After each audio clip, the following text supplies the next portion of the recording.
Ladies and gentlemen, I'm very sure you're really enjoying this training. We've been here for 3 days. Now this is the 3rd day, and we're looking forward probably to have 2 more days, and then we'll be done with our training. Remember the things we've been talking about. What makes employees become productive? And remember, we have the employer, we have also the employees.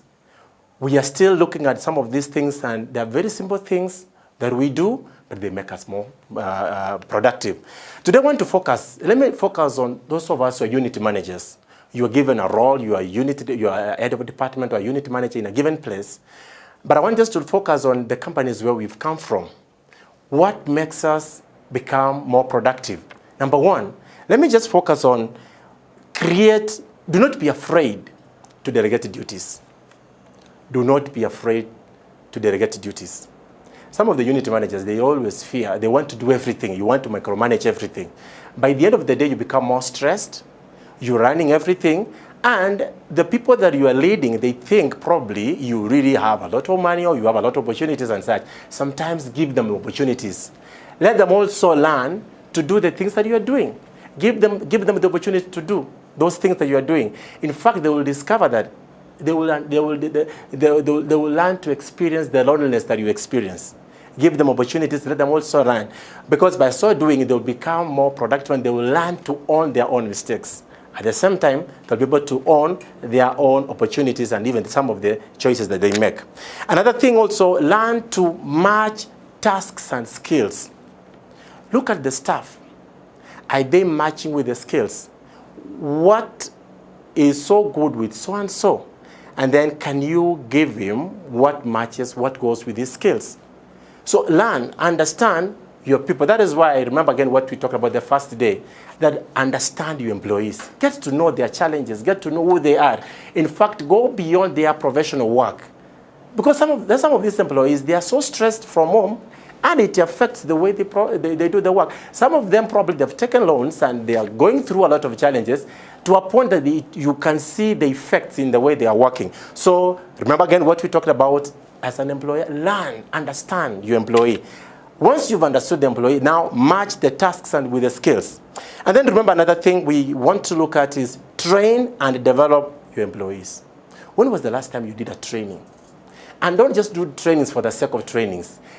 Get to know the expectations. What do you want to do for you to become a good salesperson? What do you need? Not what others, what do you need as an individual? Once you discover this is what I need, then can we tailor-made our trainings so that these people, when they go for the workshops, it's not just about going out to get a DM and all those things, but they're getting things which they'll be able to use in their daily activities. And of course, don't forget this. We have always said this. Give people an opportunity to give feedback. That is one thing sometimes, if you are mature, if you are immature, mature people, they don't want to get the feedback. Whether it's positive or negative, give them an opportunity. At the same time, respond to their queries. Don't just give people suggestion boxes and you don't open, you don't read, you don't respond. Give them an opportunity. Create an environment that when somebody talks about the things which are running in the office, they are not afraid that they're going to be intimidated. Let them talk about what we're not doing right, what we need to do right, and let them be part of what we are running. So by so doing, we'll be able to be very productive. And then even before we finish, I want just to remind you what this lady called Jen Murphy says in her book, which is called What Will Happen If We Do Nothing.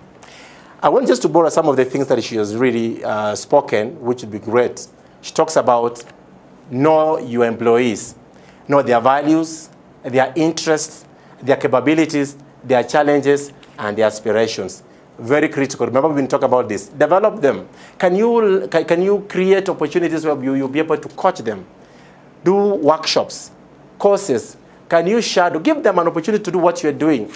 Let them shadow. Do the mentoring. Increase their responsibility. You know, sometimes people are not really very active in their workplaces because there's nothing to be done.